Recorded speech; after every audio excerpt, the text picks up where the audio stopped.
like when I find out like how much some of these people be out here charging, I'm like, I still ain't charging enough. Like I'm still trying to get up there because the bag is out there. If you sitting on the sideline scared to ask for it, that's on you.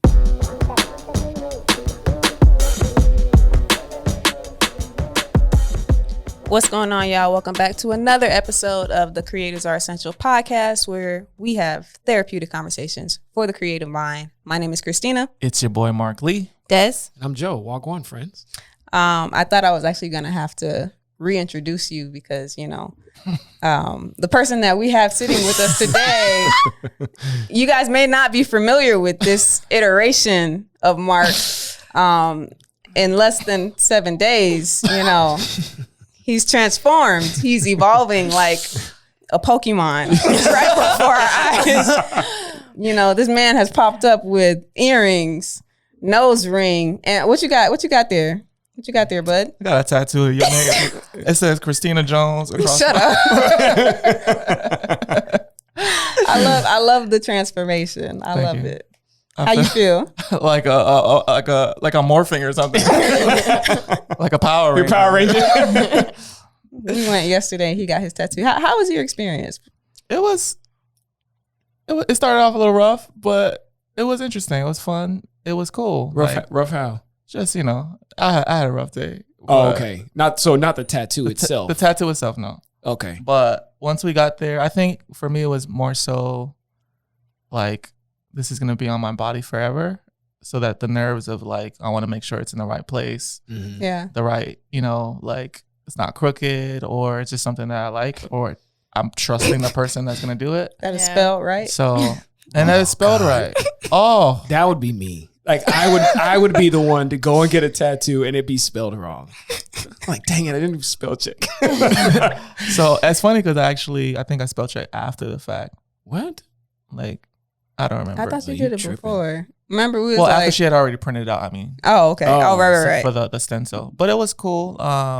Christina and Des were there, and I think you guys were kind of expecting me to like freak out. I was a little disappointed. I wasn't. I knew it wasn't gonna be like super painful for you, but I just don't know what your pain threshold is. So I wasn't expecting tears. Yeah, no. It would have been nice to see them, of course. But you know, I wasn't. They were just watching like.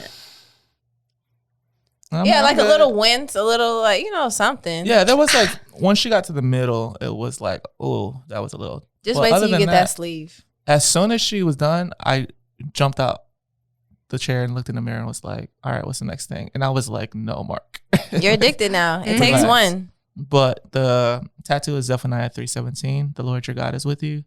He is mighty to save, mighty to deliver. He rejoices over you with singing. My favorite scripture. So. I love it. I'm just glad that it doesn't say Zephyr Hills. And you know what? I thought about that after when we mentioned it. I was just like, people were like, does that say Zephyr Hills? You know, but no, it doesn't. I love it. I couldn't contain myself. Like we ain't even do like our regular music beds. Yeah, I just had to say it. He got tattoos. He got tattoos and a nose ring and earrings. Yeah. So look at him. He got a Scully on. Don't know how to act. I love it. Mark Lux, boy. I love it. You know what I love about it though? Like I feel like you're just, you know, expressing yourself at this point. Coming into your own. Yeah. One of my best friends, she was just like, you're just so unapologetically yourself now. And I don't think like there was any like, one day I just woke up and said, I'm going to just be who I am. Like I was, not that I wasn't myself before, but I just think for some reason, I'm just like, I'm going to just do stuff that I want to do or that I thought about doing or like, hey, let me just try it. Like even with the nose piercing, like I think it was a Thursday, I was just like, I think I want to do it. And then Friday, I was like, if I think about it too long, I'm not going to do it. Yeah. The worst case scenario, I'll just get it pierced. And if I don't like it, I'll just take it out and nobody has to know, you know? Mm-hmm. So, but I love it. And I don't think I have had like a negative comment about it. Yeah. Unless y'all talking about me behind my back. Of course. Always. Always. So yeah. Yeah. That's what's up. Joe's next for the tattoo, right? Yeah. He gonna get creatives are essential. On the neck. Around my nipple. Sweetheart. I'm so done. Well, let's jump back into the field. If you haven't heard about the homies over at Music Bed, Yes. you're missing out, man. Music Bed is the best place for you to go and get your music for whatever creative project you're working on. The music that you hear in this podcast is from Music Bed. You could be working on a short film, commercial, a reel for Instagram. It don't matter what it is. Whatever it is, you want to go to musicbed.com and get your music. And the homies at Music Bed hooked us up. And so if you go to musicbed.com and sign up for an annual subscription, you will get your first month free using promo code Creatives Are Essential. Creatives Are Essential. One more time, if you go to musicbed.com, you like what you hear, you sign up for an annual subscription, you will get 1 month free using promo code Creatives Are Essential. Creatives Are Essential. All right. And then also, you guys know that we are not into situationships. Not at all. We are into committed relationships. Real. We're single, but yes. So if you are not following Creatives Are Essential on YouTube, make sure you hit that subscribe button, hit that notification bell, Do that. and also follow us on Instagram. Make sure you go on creativesareessential.co to get the exclusive merch. Yeah. How many shirts left? Ooh, they might be gone. One One. So if you're not right now, and this is not when the podcast drops. Yeah. So if you're not that size, then Sorry. Sorry. I don't know Gotta what wait to for the tell next you. drop. You know what's crazy though is we said this on the last podcast. Like, don't wait for the shirt things to. was gone. They sold quick. Gone. So like, don't do sleep. that. Don't wait. sleep, man. Now, the good news is maybe we'll do a restock. We may have already done it by the time this episode comes out. We don't know, but make sure you are following on Instagram so you don't, miss out. Yeah. Because there was a lot of DMs, Yep. like I said, like what's going to happen. You got a Like- large? No. yeah, Extra large? No. No, baby. then be no. going quick. No, Sorry, baby. And the cool thing about it is, like, I remember when we first started, like the first collection that came out, majority of the people that were purchasing were people that I knew, or people that we knew. Yeah. Friends of the pod. Friends of it wasn't even the podcast. Podcast hadn't even started yet. Friends of us. Friends of us. But I knew that we would have something when the people who were ordering were people that we didn't know. Yeah. And this drop, we may know maybe 5 or 6 people, Wow. Yeah. but everybody else, it was all over the country. I mean, Maryland, California, Texas, New York, Pennsylvania, like Oklahoma, like Who in? I don't know, but I shout feel out it. to you in Bixby, Oklahoma. I didn't even Yeah, know that was a wherever you are. city. Yep. But like, it's just so dope to see people connecting with us literally all over the country. Yeah. I didn't even share with y'all, but somebody had sent a message from, I think it was Korea, What? and saying that they watch the podcast and they talk about stuff that we talk about Huh. with, creatives in the Korea. community in Korea.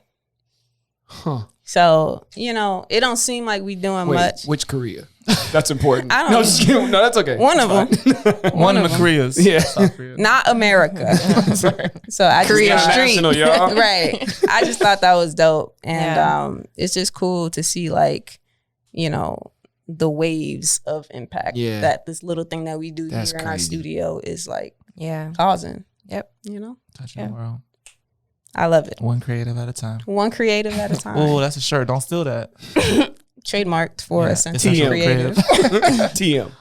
Well, today, guys, Mental Health Awareness Month is over, but we still talking about green. Oh, That's a bar. I see what you did there. Yeah. Mm. Okay. White bar. Come on, Young C. This week is all about money, and we brought in a friend of ours, Kerry Lofton. If you're not familiar with Kerry, you'll find out soon. He is a very established video producer, editor, and now soon to be best-selling author of this book. And we're just gonna dive into all the intricacies of pricing and everything that kind of like holds us up from, charging what we're worth and trying to figure out what is it that we're worth. So this is going to be a good one. So stay tuned and check out this interview right now.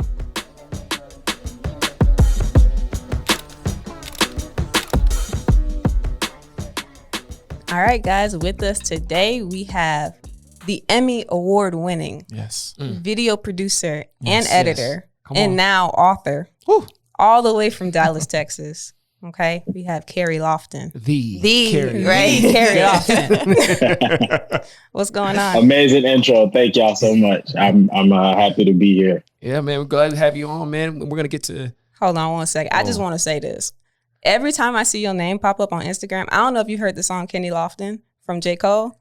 I have. It pops in my head every single time I see your name. Like, how often do you get Kenny Lofton? I used to in middle school. I used to tell people it was my cousin. I didn't really like watch like baseball or anything like that. I just be like, yeah, that's my cousin or whatever like that. But that I don't really.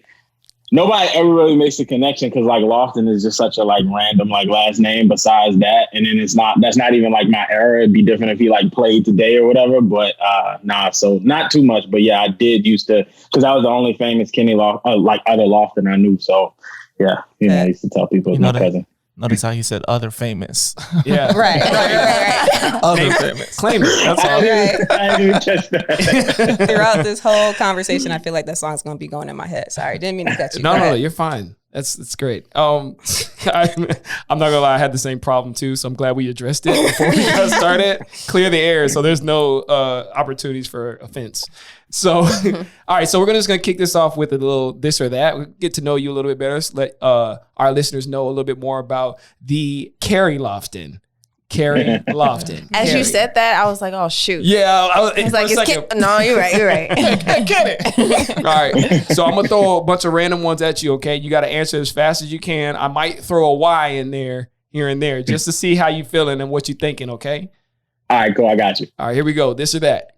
Coke or Pepsi? Coke. Xbox or PlayStation? Xbox. McDonald's or Burger King? McDonald's. Why?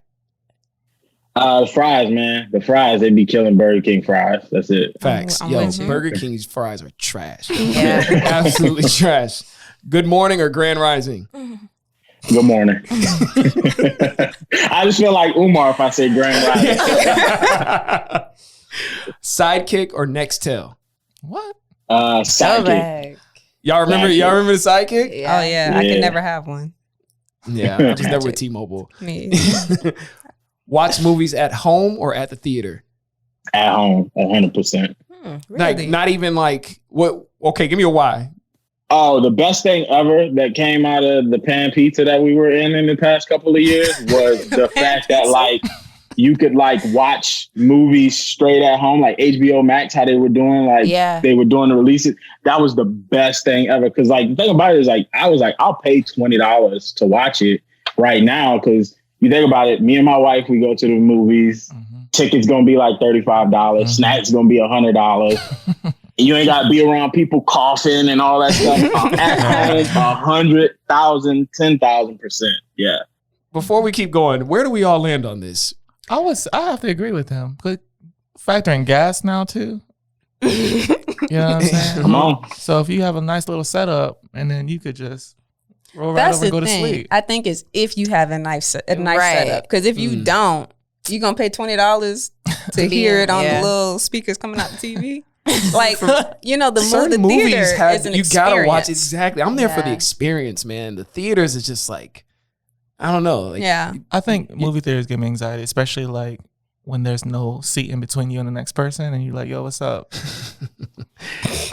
Exactly. Yeah, especially when it's an empty theater. I hate that. I hate it's like when you're in the bathroom and there's like a empty row of urinals and they come in and they come and stand right next to you. So that's a rule then. That's a thing. Always for skip, guys. bro. Like if there's room, you always skip. Yeah. But what if there's not room? I mean, then it is what it is. It's more natural. Okay. But if it's But like a whole, if you got a whole row of urinals and you just come and stand next to me, like, They just want to bond. Maybe no, ain't no bonding in the bath.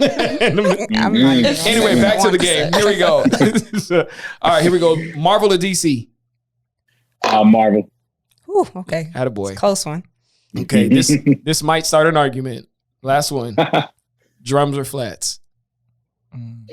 Drums.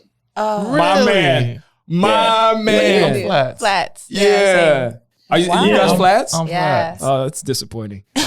So like one of the grossest things in the world to me is like when you bite into a wing and it breaks, like the bone breaks. The gristle? And so like No, yeah, you talking about, like you talking about the the bone, marrow, yeah. the bone marrow, right? Yeah, it's called yeah, like the it's gristle. just that's so weird to me. Like so, like that never happens with the drums. So Big like facts. that's why I can't rock with the flats. But with the drum, when you eat it, sometimes you get like that fatty part, yeah, and it just be and like, it's like ugh. crunching. You gotta like That's the gristle. Now the gristle. No, good, no, though. You not talk- the gristle. What fatty part you talking about? talking Like about just the added fat to the to the thing. end of the bone. Yeah, I don't. Somebody not cooking y'all wings right. Mm-mm. that's why I eat flats. So with the flats, you just pull. and I'm then sorry. that's How it. you do it? You put it in your mouth. And Oh, okay.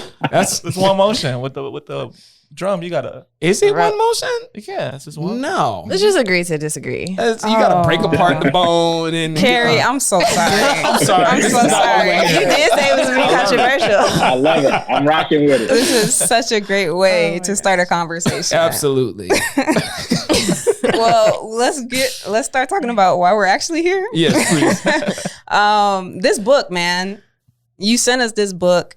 We've all read the book, right? This book is incredible. Absolutely. Thank you. Thank you so much. I Amazing. appreciate Shout it. out to Absolutely, you. man. So Thank you. I mentioned it in the beginning. You're a video producer. You're an editor.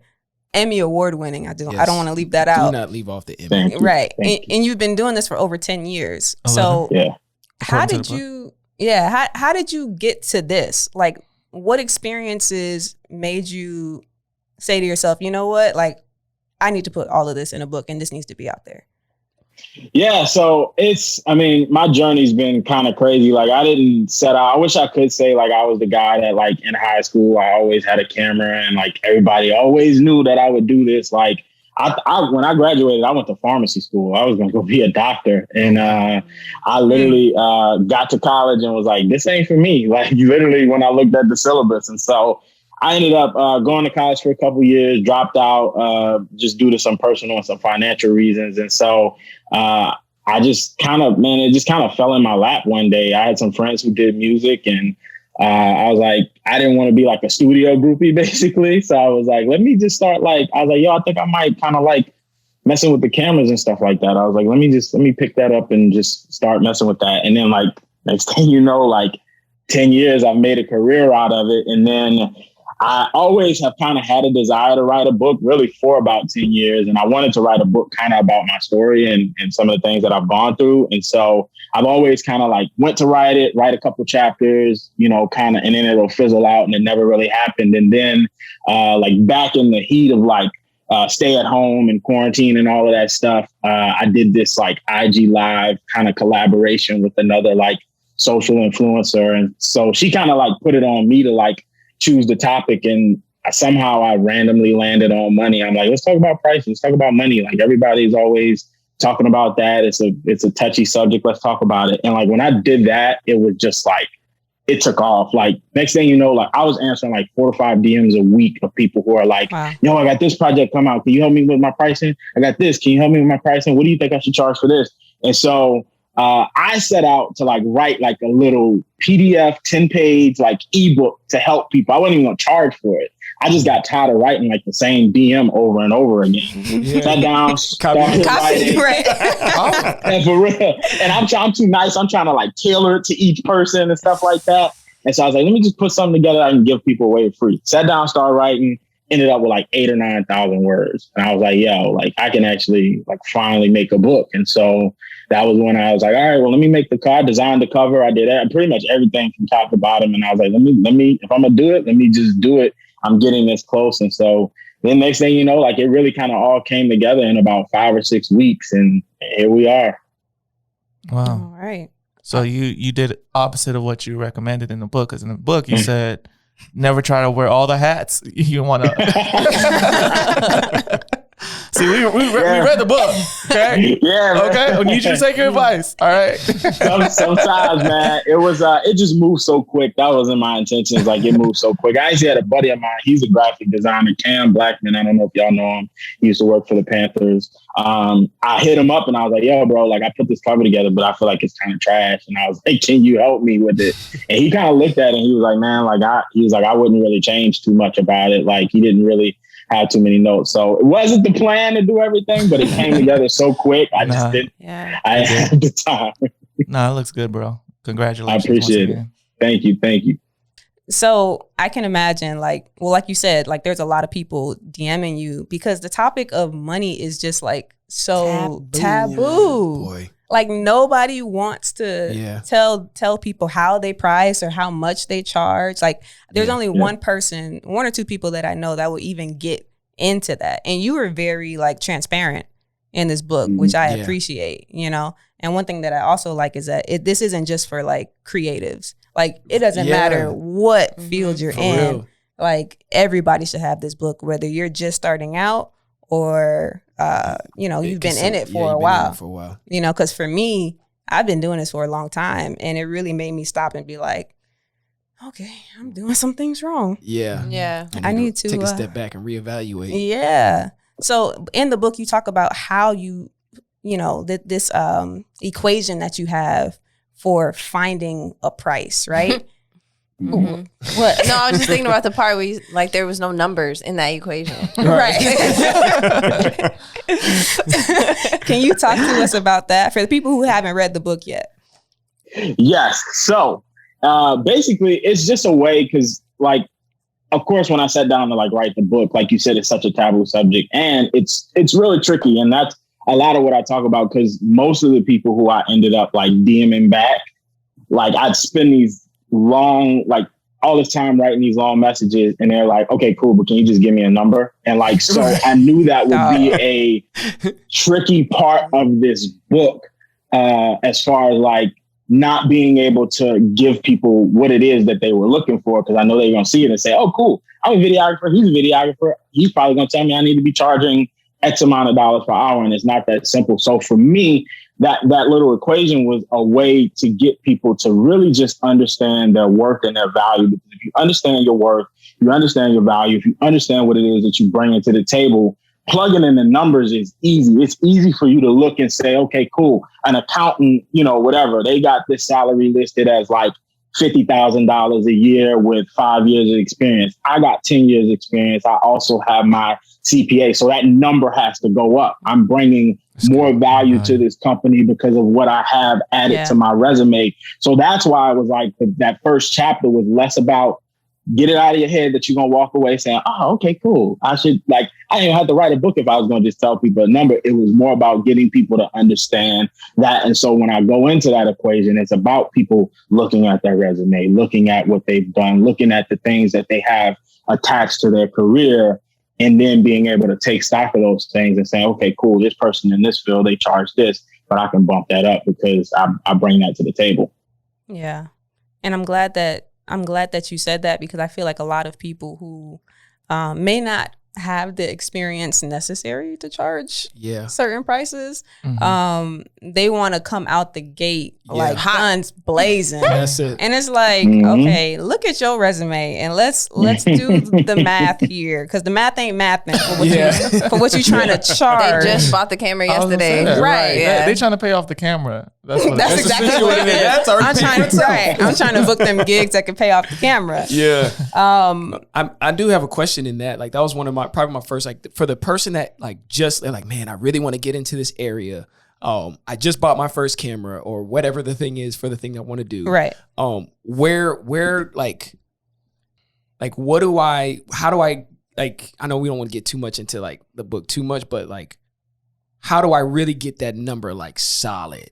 You know what I mean? Like because there was a thought that like people want to try and like pay you an experience, you know, or you know, an exposure and stuff like that. And I always tell a friend of mine who was really getting into the game, he was like, I'm like, listen, do nothing for free. I mean, even if it's just like lunch, you know what I mean? Like, let's get something. Let there be some type of interaction. Like, what would you say to that person that's getting started right out the gate? That's the key, man. Like there's very few. I mean, and of course I go into detail about the very select few times where it's, I guess you could say, free or discounted work. But like, that's the hard part because so many of them are willing. I talked to this guy, he was a photographer a couple of weeks ago, and he had 5 years in the game, but he had never done sports, and he was looking for internships.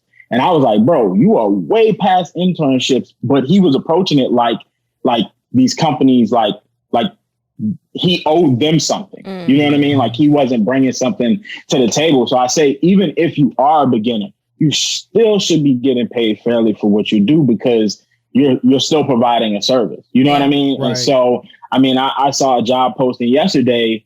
I'm not gonna name the company on social media, but they were looking for somebody who did graphic design and video. And I really wanted to tweet, but sometimes I didn't want to like cause drama. But I wanted to really tweet and be like, it was a lot of young people like, ooh, this would be great for me. And I just really wanted to hit them up and be like, just make sure they're paying you 2 salaries, because that's 2 jobs. Like, but people don't think about that. They're just like, if you got to juggle that kind of stuff, like you should be, think about that. That should be 2 different positions. So if you ain't, then give me the salary. But too many people are too eager to say, you know, and I understand that can sound like it comes from a place of privilege, because I do have experience. I do have a good resume. I'm blessed to be able to say I can find work. I understand everybody's not in that particular situation. They're like, look, I can't afford to pass up on this because I don't know when the next thing is coming. But that's what kind of further perpetuates this bad idea of like what creatives work is worth, because you have a lot of people. I had a situation where these guys hit me up to do a video, and I told them the price, a very fair price. And they, no matter what I would have told them, one of the guys of the duo called me and said, oh man, he's like, I understand your price. He's like, but this guy just doesn't understand it, because we have a guy that's doing the work for free.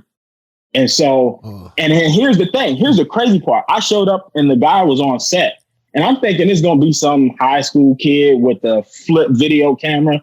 This dude showed up with a better camera than mine. Like he had a better camera than mine. I guarantee you he had about an $8,000 setup, and he's charging for free. And I'm just like looking at these people like, bro, like I understand. And his work's not that bad. It's like, I understand you're trying to get your foot in the game. You're trying to hustle. You're hungry, but like people can still pay you something. And a lot of times it's a lot more than what you're discounting yourself to just show up to the table and humbly say, can I please, you want to give me $50? Okay, cool. Thank you, sir. I just started. That's all I deserve. You don't have to necessarily aim high, but like you should still be getting something fairly for your time. Yeah. So with all that being said, for you, when was the moment that you said, all right, these prices going up? Like, what was the experience, the event that occurred that you were just like, Kerry, like, all right, we got to rework this thing? Yeah. For me, that's like a every 3 to 6 month conversation. I'm constantly evaluating. I have to. I'm constantly evaluating where I am, what sort of when I got the Emmys, the price went up. The first one, the price went up. The second one, the price went up. If I buy a new camera gear, I'm sorry, I can't hear you over my. You had to throw that one in there. Humble brag. I say that as humbly as I possibly can. When I went on tour with Usher.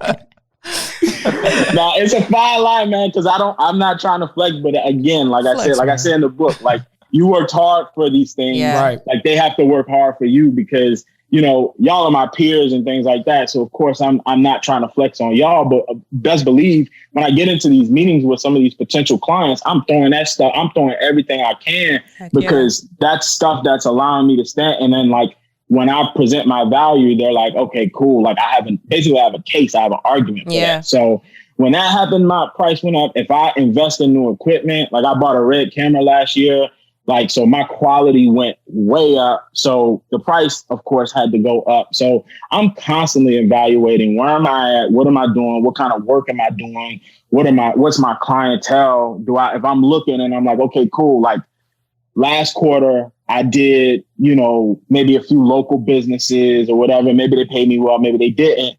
But like now I'm looking at my portfolio and I got like AT&T and NFL and this, that, and the other. So now I have to up that a little bit. And then part of that as well is like, like what I say in the book, you have to use big fish to catch bigger fish. You know what I mean? Part of what I'm trying to do is a lot of bigger budget projects. And so I have to kind of, if you're not careful, if you price yourself too low, some of these bigger companies won't fool with you, because they'll kind of have that idea of like, they want you to come in high. If you come in too low, they may think that, oh, this dude don't know what he's doing. So for me personally, in my lane, I'm always looking at like, and then of course you're going to price yourself out of certain people, but that's kind of almost really intentional because of the kind of clientele that you're trying to get. That's so good. Wow. So when you have that time of evaluation, do you find it hard to set your mind to up your price? Or do you find it easy to just like go to that place of like 3 months down, time to run it up again? right. Yeah. Or do you struggle now even so with like,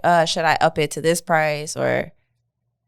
Not necessarily. I think it just depends. Projects fluctuate so much and some of my budgets get really so kind of complicated where clients don't really have because it's not cut and dry. It's not just like, oh, cool. Like if somebody hits me up for a video, it's not just like, oh, bro, you told us $1,500 last month and now you're saying, $1,800 or whatever, because there's a lot more involved. Sometimes I'm hiring people. So like I tell people all the time, they'll hit me up and they'll be like, how much for a 30-second commercial? I'm like, you got to be more specific than that. I've done 30-second commercials that are nitty gritty. I show up just me and the camera and $1,000. And then I've been on sets for 30-second commercials where we paid the talent $250,000. So you got to tell me what it is, Right. So if y'all looking for some talent, right. I'll take a quarter Right.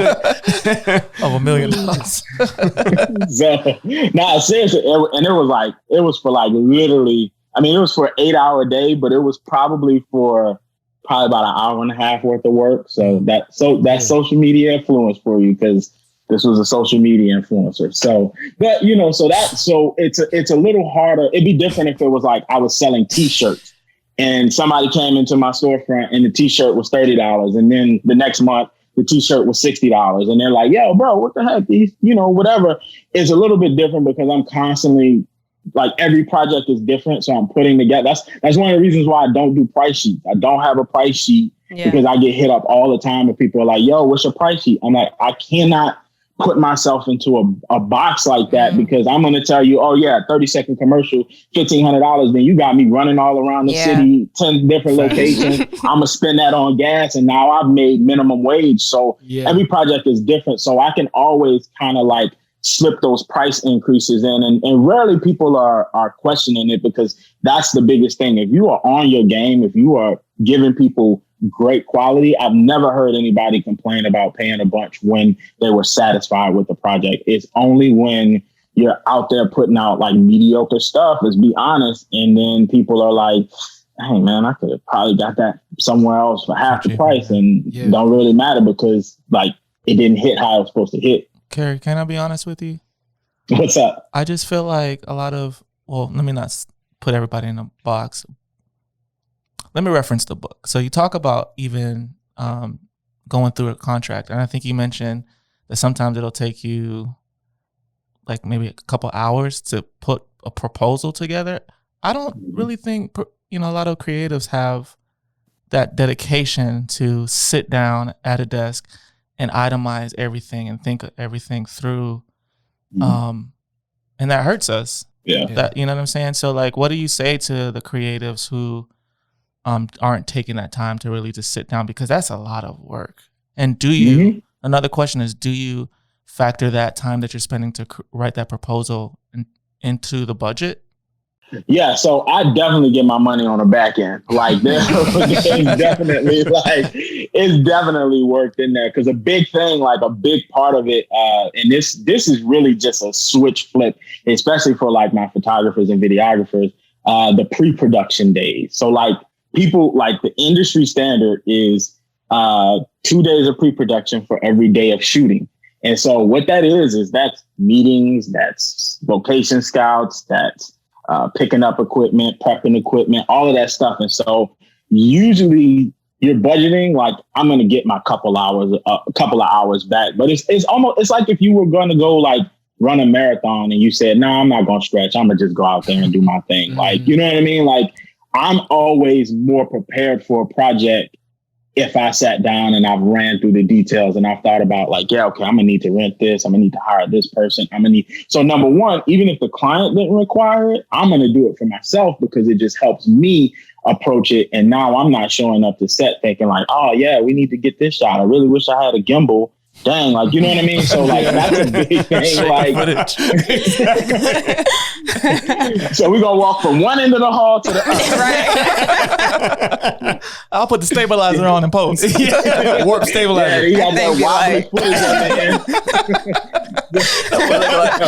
Exactly. So now I just think I think it's important. It's a step you can't miss, because I'm telling you, it has. And just I'm a very transparent person. Sometimes people say too transparent, but like literally, I just in the past couple of months, like it's probably like been like it's a big number of, because I had that budget laid out and I spent the time doing it instead of a client just seeing the number. I literally had a meeting with a girl on Monday where she was like, "Hey, I saw the budget. It was way higher than we wanted, but I think I know where we could like." This is what you quoted us for. And I think I know where we went wrong. We sat down, still a pretty high number, but because I had that, we were able to sit down, go through it all. And it's probably making sure money goes into my pocket as opposed to them just seeing a number saying, "Hey, that's too high. We don't know where the heck that's coming from. We'll see you later." So it's really led to like more money in my pocket as opposed to just people just seeing a number and walking out the door. So it's worth it. And then my thing is like, man, I feel like you have to, if you can't stop and think about like why you can't spend 2 hours to get your thoughts together, then I think there's probably more fruit on that tree of how you're spending your time to hone your craft and get better and all of that. So I think say more probably, things. Say more things. I think that's probably honestly, if you're looking at it, there's probably a lot of other issues that are going to be bigger down the line. Yowzers, don't eat the fruit, Adam and Eve. So like, could you walk me through like, okay, a client comes, say, "Hey, Joe, Des, Christina, Mark, Kerry, I have this project. How much?" Like, what can you walk us through like the questions that we really want to ask in those scenarios? Like, what do we want to cover so that we're making sure that we're getting the most out of this project, most of it going into our pockets, of course. Yeah. So first thing is any question I'm asked, whether it be, okay, what's the final runtime of the video, or how many photos do you want at the end, or how many graphics do you want at the end? I'm always thinking about how much time that's going to take me. They're saying it's a 30-second video with a lot of motion graphics. I'm like, cool, that's probably like 3 days of editing. Like, and that comes with time. And I know some people are probably going to have to get more practice of understanding, like, I've been doing it for 10 years. So I know, like, okay, cool, I could cut a little 30-second hype video in 2 hours. Or if it's a full out commercial, it's going to take me, maybe 10 hours or whatever it is. And so everything I'm asking is first and foremost is how much time. The shooting stuff, that's easy, because if they're like, yo, we got 1 day on location, 8 hours, that's fairly simple. You already know it's going to take you 8 hours. You probably want to bill for 10 to 12 just because, setup. People might not be on time, breakdown, all of that stuff. So that stuff is simple. It gets really tricky because then what do people always say? This should be simple. Mm-hmm. Yeah. Anytime people say that. I just want to do a simple video. I hate that word. A quick little video. Yeah, it's simple. Like I said, that example from the guys a few weeks ago that I was doing the video, the dude, I told him the price. And he got on the phone. He was like, "I don't think you understand. Like, bro, we just need a little 30-second something." I said, "Yeah, no. Just because you need a 30-second something doesn't mean it take. I'm not gonna pull my phone out, record for 30 seconds, say, here you go, right? Airdrop. That's like $25. Like it doesn't work like that. So, and that's a big part of like me. I spend the time, and some people agree with this, some people don't, but. Because I've heard people say like, man, I'm not explaining nothing to the client. The price is the price. Mm-hmm. I think that's a hard line to walk, because sometimes it takes a simple conversation for you to make them understand these things. And they're like, oh, okay, cool. Like, I actually didn't realize you put that much effort into it. I want to pay you this. Yeah. Some people are still going to be like, nah, I'm going to go to homie down the block. He charged me $35. And I mean, that's just charge it to the game. But like, for me, any question that I'm asking, whether it be like, okay, trying to get a gist of their vision,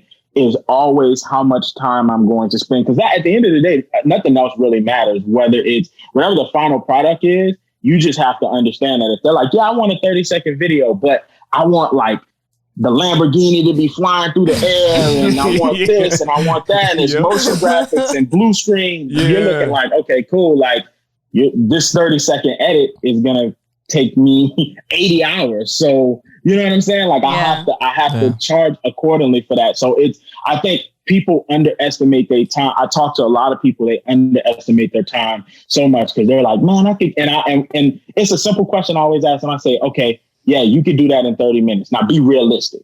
Be realistic and tell me how long it'll really take you when you edit for 15 minutes, get up, go to the bathroom, grab some Nutella on the way back, sit down, find something on Netflix to watch while you editing, check Instagram. Like, no, after you look, that's 4 hours. You know what I'm saying? Like, be realistic. That was what a buddy of mine told me. He said, he always asked me, he said, how long will this take you? Like, because I do some editing work for him. I'd be like, oh man, like I can knock that out in a couple hours. He's like, cool. Now tell me the real answer. How long is it really going to take you? And I sit down and I say, okay, cool. Yeah. You know, so like, it's all about your time because, you know, time is money. But I hear all that. But just give me a price. Just tell me how much it costs. Usually when people say that, I'm like, okay, cool. I got all the info. Let me run some numbers. I'll get right back to you. No, but just give me the price though.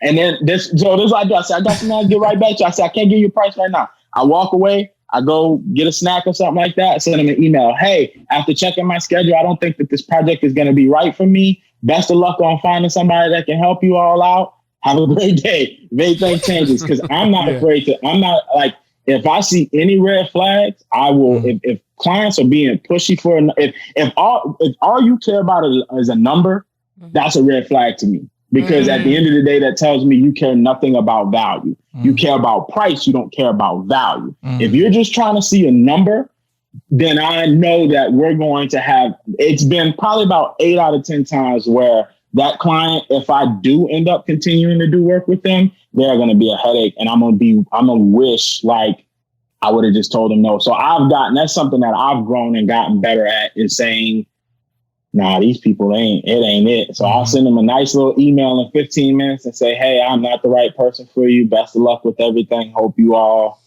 get what you're looking for. You don't just DM them back on Instagram? Nah, a lot of people get left on red sometimes too. I can't lie. I'm telling you, people be having to come correct. I truly believe like we can get, like, as creatives or really anybody, you can get fired for anything. Oh my God, my pictures are grainy. Oh my God, the music sucked. Oh my God, you got it back to me in 4 days, not 3. Like, we should hold that same power to say like, nah, like you guys are terrible clients and I don't want to work with you. So we're gonna call you the LeBron of video editing, giving the power back to the creator. Let's go. I'll take that. So one of the things you mentioned, I think you touched on it, was you used to end your emails with "Let me know what you think," and you switched it to, I forget what you said. You switched it to. But can you talk about that a little bit? Like, why'd you decide to switch the verbiage at the end? Yeah. So, I went from "let me know what you think" to so, hey, here's all the numbers. If you have any questions, let me know. Otherwise, let me know where I can send over the deposit in the contract.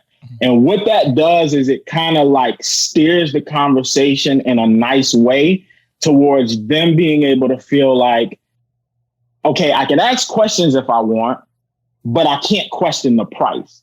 I can say, oh, well, what's this? Or what about this or this, that, and the other? But I can't say, well, man, why does it cost this much? Or why is it this? Or why is it that? Like when I used to present, like I felt like I was opening too much of the kitchen up to people when I would say, let me know what you think. Because when you tell people, let me know what you think, they're going to let you know what they think. They're going to say, well, yeah, like what I think is this is too high. Or what I think is Joe Blow could do it for half the price. Or what I think is that I don't really know what to think. Shouldn't you be telling me what to think? And so I think like having that confidence of like, you know, it's kind of like a little bit of a mental sales technique. It's very much like you're not trying to, of course I want people to ask questions. So like I said, I love having these conversations where I can sit with the client and say, okay, yeah, you don't understand why I'm charging you for this. Well, this is why this and this is that. And it's a better experience when they understand where their money is going.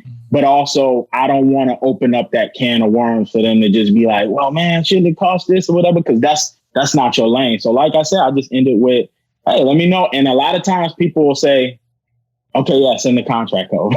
You know what I'm saying? And so it's just like, cool, that worked, you know? So I think the underlining thing there is just that confidence, right? Yeah. Mm-hmm. And I feel like a lot of people lack that confidence to charge that price. And you even spoke about it a little bit as like that uncomfortable phase from like, you know, charging what you're used to charging to now going up a little bit. Like, what do you think stops people from, you know, charging the price that they know that they're worth, or maybe they don't know that they're worth it?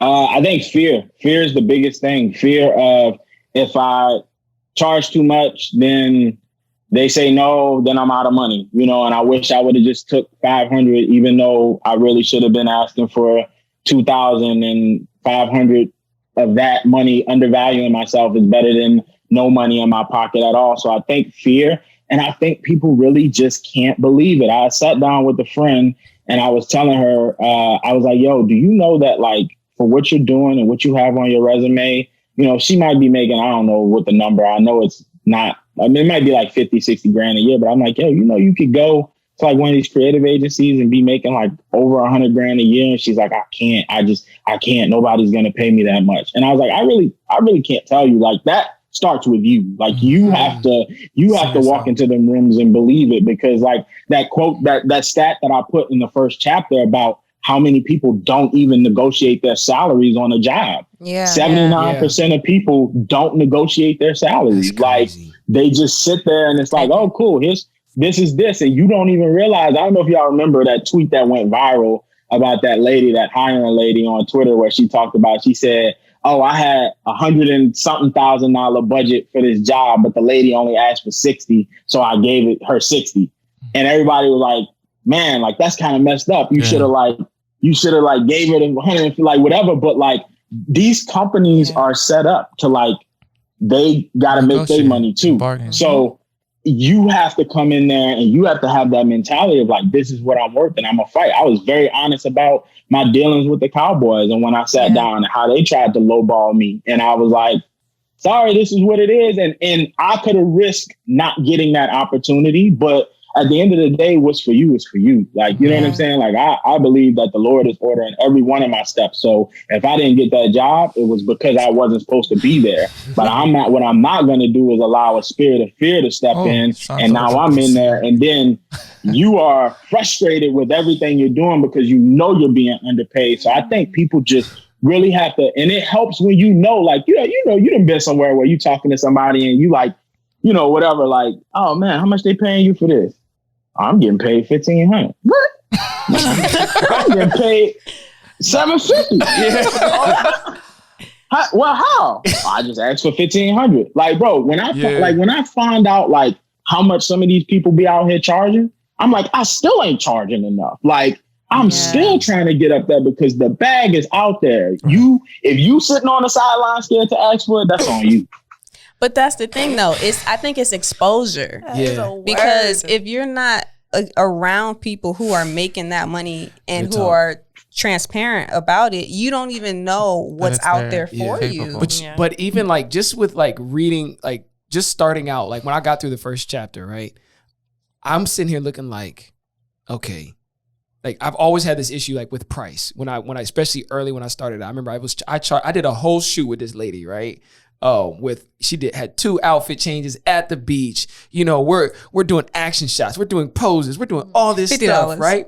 I charged her $200, right? Oh, what? $200. Listen, I charged her $200. Joe, this book is for you. Guess how many? Guess how many pictures she got? All of them. She got 200 pictures. $1 a picture. $1 a picture. Yes.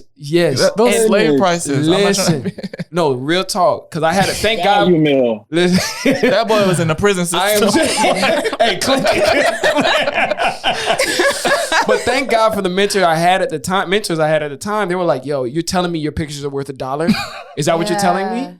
And like, they coached me up in that moment. It was like, no. Like, you got to go up. But like, it's always had that feeling in me where it was like, no one's asking too much. No one's gonna pay this that. Might be too much to ask of someone. Yeah. But like after reading like just the first chapter alone, I'm like, okay, like, how much more do these prices need to go up now?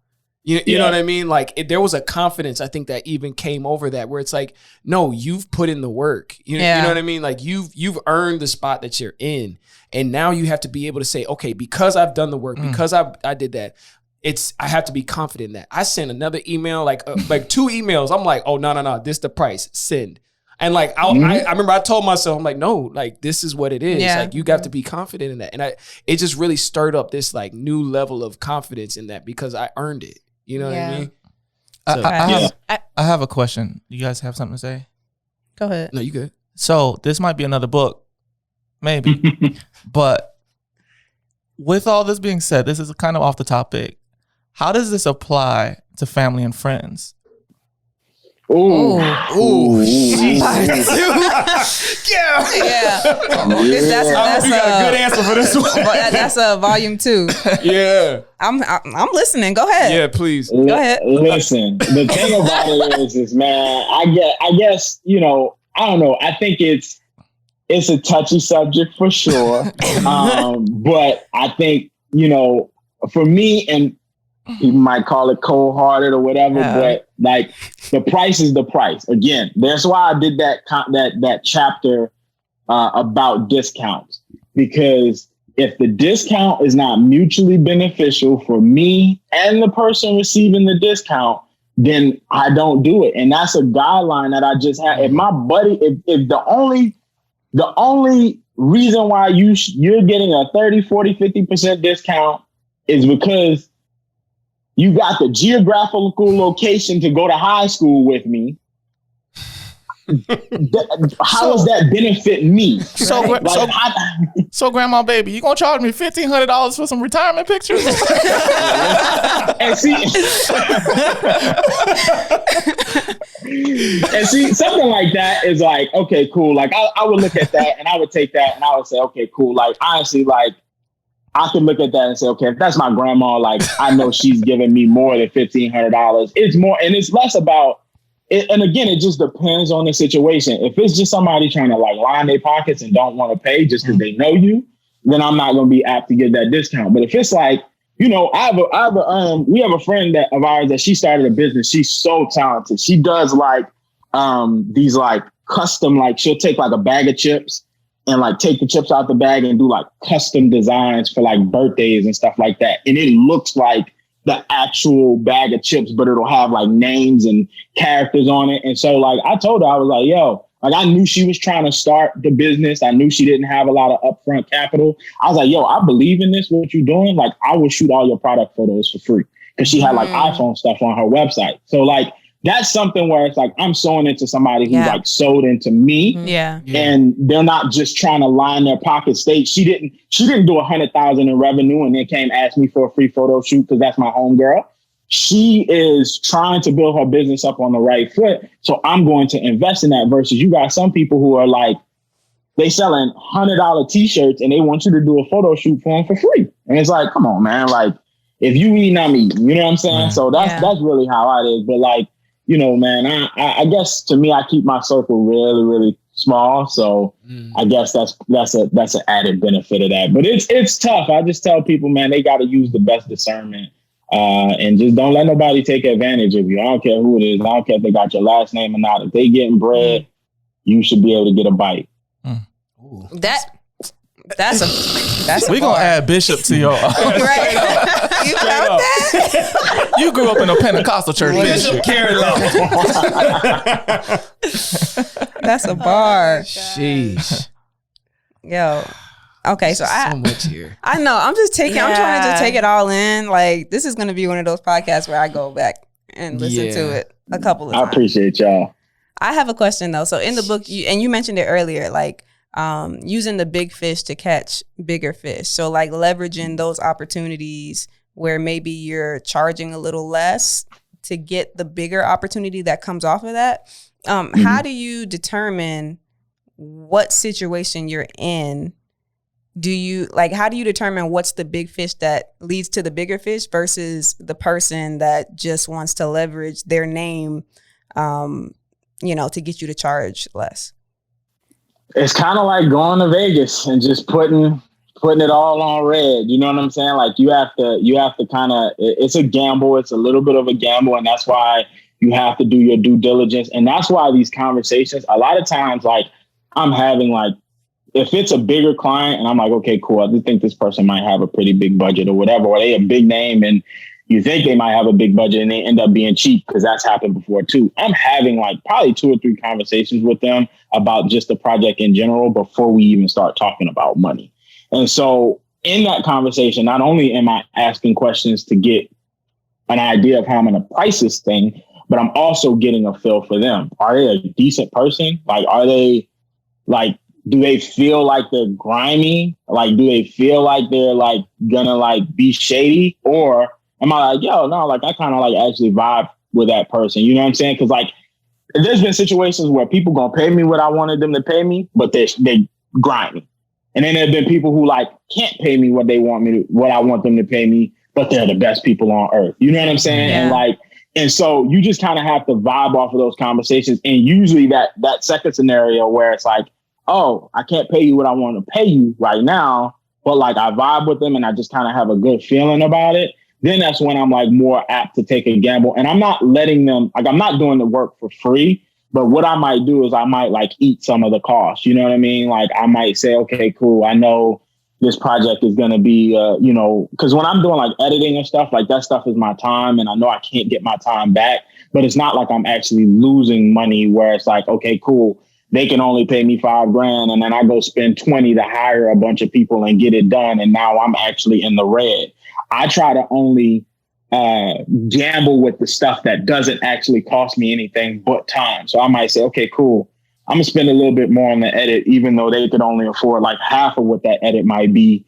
And then they get a better price, but then we get a better product because then I can go and then I can shop that because I have somebody who's kind of like right there in the cusp. And I've had like in the last probably like 6 months, I've had 2 clients where I've done that, where I've kind of taken a step back, but then taken 2 steps forward, because I had a client where they came in, they booked me for a project. It was ridiculously low. If I told y'all how much they paid me for the work they paid me, y'all would shred that book and be like, this dude is a monster. You'd be like, stone him. Like, come on. But I just was like, man, I just feel like I gotta do this. 2 months later, they booked me for 3 projects that have just been multiple times what I lost. I mean, I got back way more than what I lost. So it's a gamble. Sometimes you're going to do that and you're going to be like, oh, cool. Like, I'm going to do this, getting the foot in the door. And they're like, cool, thanks. See you later. Have a great one, bud. And then they go pay somebody else. It happens. You just have to try to take what you can and learn from it. But what I try to not do is just close myself off to the idea of it, because sometimes I never know. There's things that are worth more than money. And so it's not always just about the bottom line, numbers on the paper, pay me to the cent. Sometimes you have to use that discernment and talk to people, feel things out and see what those things are going to lead to, because then you end up basically just like lily padding, jumping from thing to thing because of these opportunities. And none of these conversations are about money. It sounds like you do a lot of research, like even on the clients. Like, how would you, like 50-50, like how much research do you do as opposed to like editing and actually producing a project? Like, what would you say that ratio is? Probably about 50-50. I take a lot of that stuff because it is, at the end of the day, I look at it as like it's customer service. And so I am always trying to make sure I'm an enjoyable person to work with. I show up on set if I do get booked. I'm smiling, I'm happy, I'm bringing the client along, I'm showing them things. I'm not making them feel belittled because they want to make the logo bigger. And I think it's fine where it is. You know that sounds like me. I be like, y'all have no sense of style. I ain't perfect, because I had a client last year that, I lost. Man, I had to repent after one of my conversations with them. So it was bad. So there's some people that we got to like version 15 of a video where it's supposed to be 3 versions. So like, 15. there's times where it's like that, but I take it serious, man. It's I think, for me, it's just as important to deliver a great product with a great experience as opposed to just being like, man, here's a dope video, but that guy really wasn't great to work with. Whether he just kind of didn't know us, didn't fit our vibes. That's always the best compliment for people. And a lot of my return work is not only for the product that I put out creatively, but because people say, man, we just enjoyed, we just had so much fun being around you. So I'm always learning about and whatever else I can do to try to help people, especially about the companies, because some of these people, they don't know how to get their vision out. They know they have an idea, but so anything that I can do to prepare myself to say, yeah, okay, cool. I understand. I was reading up about how y'all were trying to do this or this new product that y'all doing. Like, what if we did something like this? And then like that just, it's always, it feels like it just kind of feels like you're going the extra mile and they feel like, oh man, okay, cool. This dude's showing up. And then it gets rid of that stigma. Cause what do people always say? Well, you're just pressing a button on the camera. Yeah, right. You know what I'm saying? And so that kind of helps us. We know that even if we didn't do that research, we're doing more than just that, but it kind of helps to kind of open up the process a little bit more to the client. So yeah, it's customer service is right up there for me. Yeah, it just feels like with the research and the amount of information that you gather before you even go into a project, like that gives you the confidence to like set your numbers. Yeah. And I would say even maybe for us as creatives, maybe we're just not doing enough research, you know, that's going to give us the confidence to say, well, this is what it is. You know what I mean? Yeah. Yeah. I told y'all a few episodes ago about how I had this opportunity to work on this project, and it was a financial company that was partnered with the NFL. They was listen, they're a financial company. Listen, but I didn't even think like, oh, let me research the company and like see how they're doing and, you know, what scale they're on. I reached out to a friend of mine and he did the research for it. And he was like, yo, for the amount of work that you're going to be doing and for the scale of company that they are, you need to be charging at least 6 figures. And I said, who? I said, what? Six? 6,000?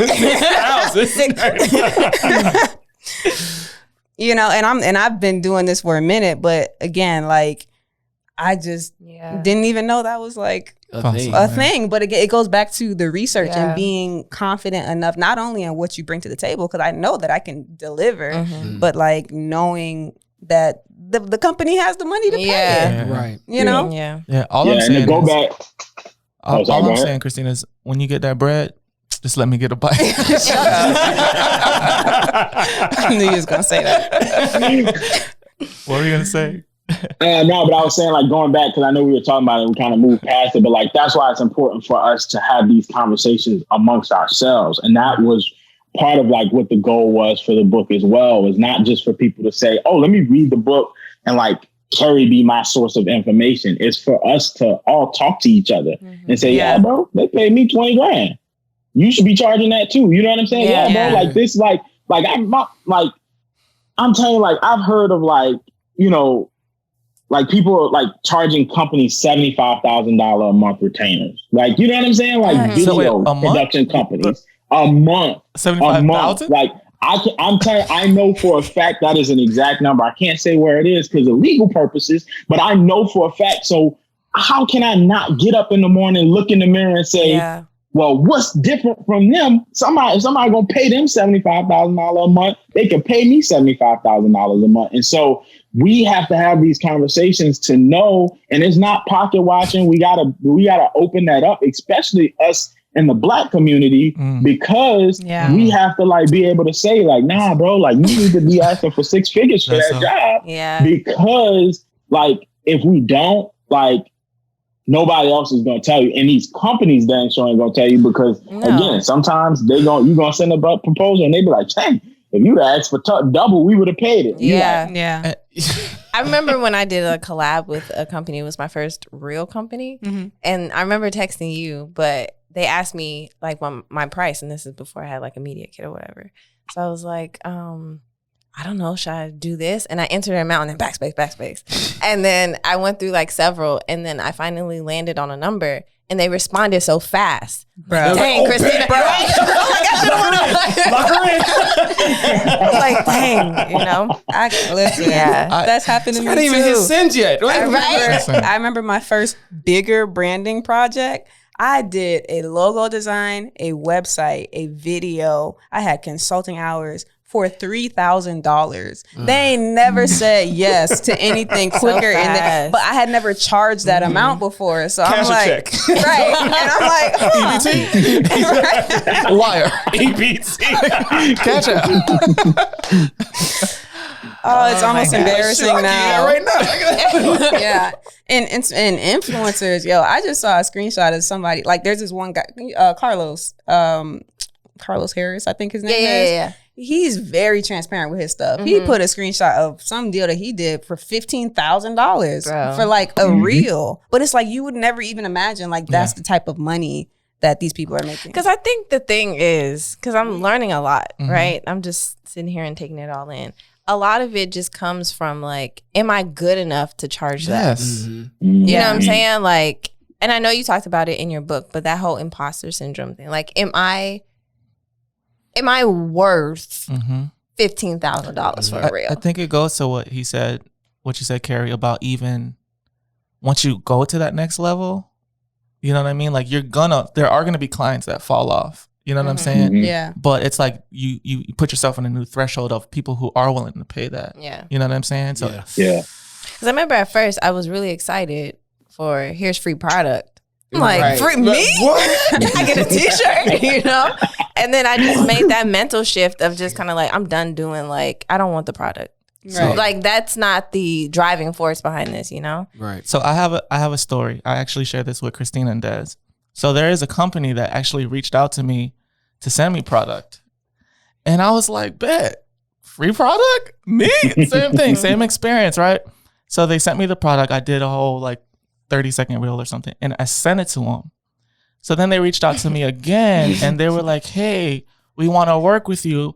We're going to send you a promo kit with like more detailed or exact like clips that we want you to do. I was like, oh, cool, send it over. They sent it over. It was screenshots of the video I sent them. And I was like, that's me. They're using you as an example for you. As an example for me. And I'm just, in my head, I'm like, how many other people did they send this out to? Yeah. And I was like, okay. You thought you were special. Lesson learned. But no, because for me, it was like, obviously, one, I did something right for them to use that to send out to other, you know. Yeah. But I felt used. Yeah. Right. Yeah. Like they took something from me for free. All that work. Yeah. All that work. And if it was good enough to send out to people as an example, then it was good enough to be paid for. You know what I'm saying? Send me the product too if you want. That's cool. I'll take it. Yeah. Right. My mortgage company ain't never took no snacks or t-shirts or nothing like that. So at the end of the day, that's a conversation I ain't trying to have, you know? I like how you put it in the book too. I think the scenario was like when you go to a restaurant and you look at the prices and it's like the guy in the back, the owner of the restaurant, not like, look, what they say about the prices. Is that okay for them? Like, right. Yeah. They don't care. But why is it that our mind goes to like, I actually laughed when I read that part because I was like, it's so That's simple. so It's so true. It's so true. could you imagine though, the cook in the back, like, Is it okay? are they good? You know, Are they still here? Did they leave? what they say? They okay with it? You know what I mean? Yeah.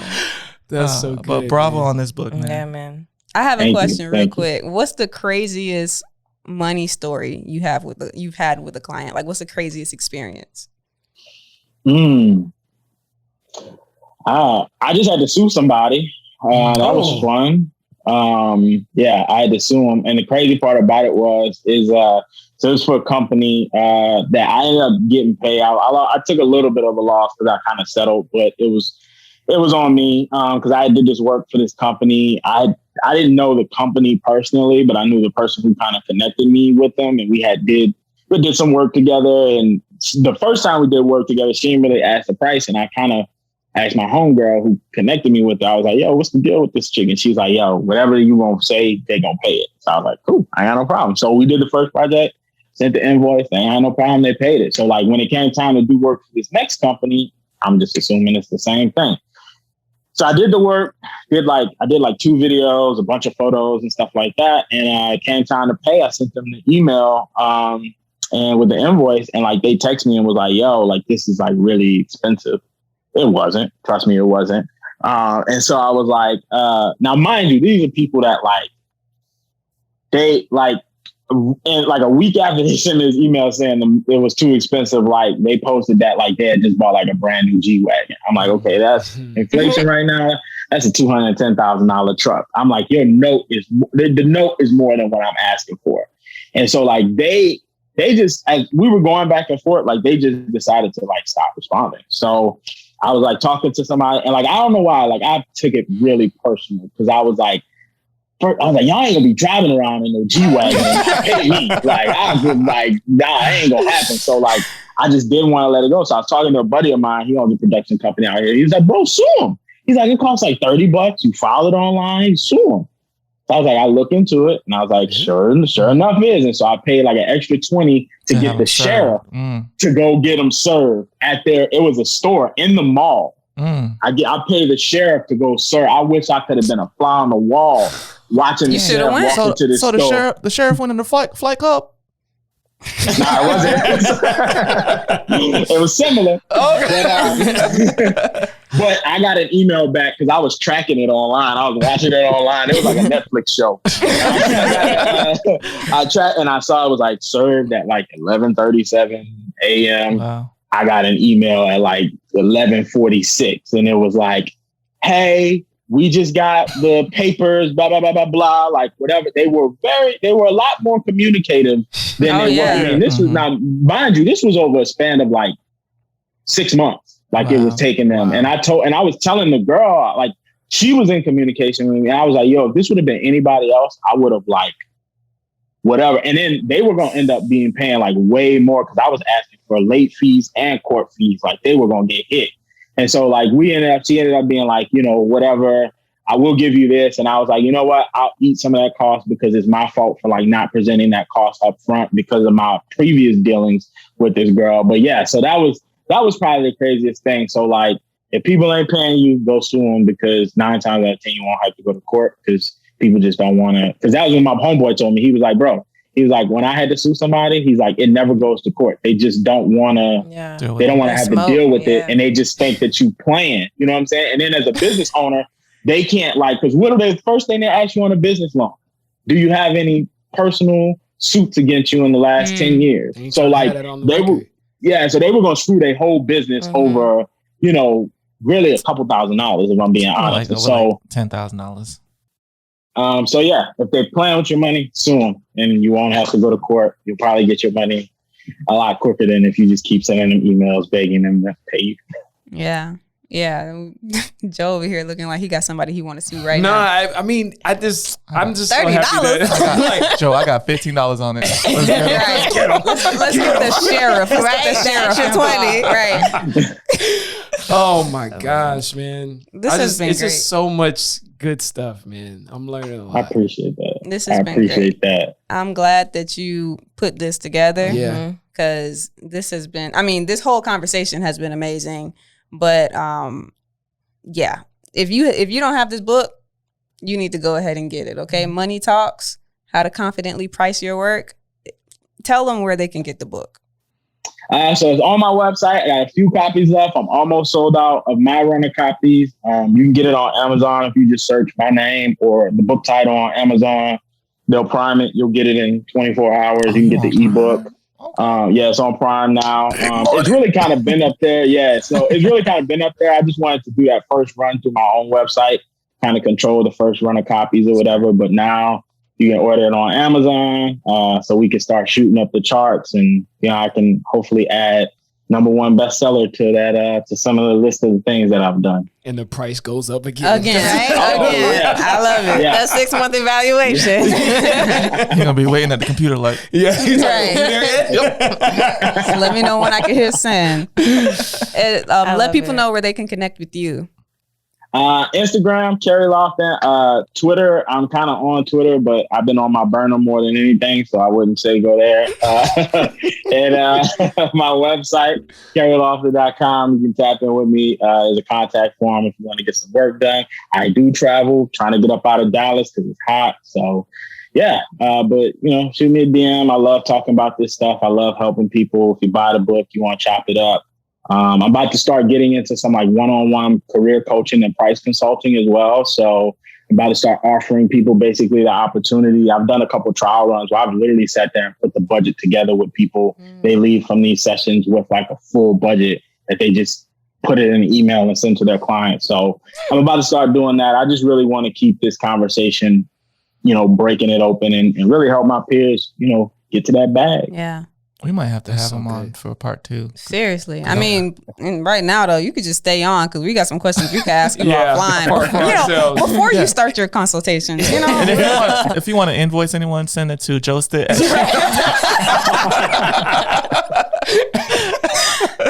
Facts. Yo, we appreciate you so much for coming on with us. This has been great. I'm sure everybody who listens to this is going to walk away with something no matter what level you're at. Yeah, 'Cause This is absolutely. just amazing. All right. I So appreciate y'all. listen, right here. This is what you need to get. This is the book right here, okay? Make sure you pick that up. And we're actually going to be giving 3 copies away on Creatives Are Essential Instagram this week. So make sure that you're following us on Instagram at Creatives Are Essential to make sure you can see how we're going to do that giveaway. But I'm looking forward to it. Absolutely. And this is going to be good. Good I stuff. appreciate you, man. And you got the shirt on too. I ain't even mentioned that. Yeah. You got the shirt on. And he representing for Hey. real. Yep. Gang, Yeah. gang. Hey, so wait, that means the prices can go up on the shirts now because he wore it. You know what I You're mean? right. Like, He's a Let's do we it. have an Emmy Award winner. a 2-time Emmy Award Boom. winner wearing our clothes. Boom. Therefore, sorry guys, shirts are $60. Wait, hang on. He said, hang on. He said, hang on. What you got? What up? Hey! I'm sorry. I didn't hear you. Hold on. That's the thumbnail right there. Hey, you said something earlier about you don't want to flex on us. Man, listen. Flex. Flex. Yes. We want to give Yes. you roses. You know, Yeah. if anything, Yes. it's a Instagram post that Creatives Are Essential said, your peers should inspire you, not you shouldn't compete with them. Yeah. So you're a great inspiration to all of us. Real talk, Yeah. man. You know, so Real talk. flex, brother. Yes. Do Flex. it. Talk, Thank you. talk your Thank ish, you. man. Thank you. Okay, I appreciate honest- y'all so much. Seriously, this was the highlight of my week. I couldn't wait. I appreciate y'all having me on. We're just honored. All right. We gonna stop the love fest. Don't hang up because we still got to talk afterwards. So Yeah, man. So we appreciate y'all. Make sure y'all pick up his book again and follow us on Instagram at Creatives Are Essential. Make sure you follow Kerry on Instagram. And we'll catch you on the next one. All right. My name is Christina. It's your boy, Mark Lee. Des. and I'm Joe. Later, friends. Peace. Peace.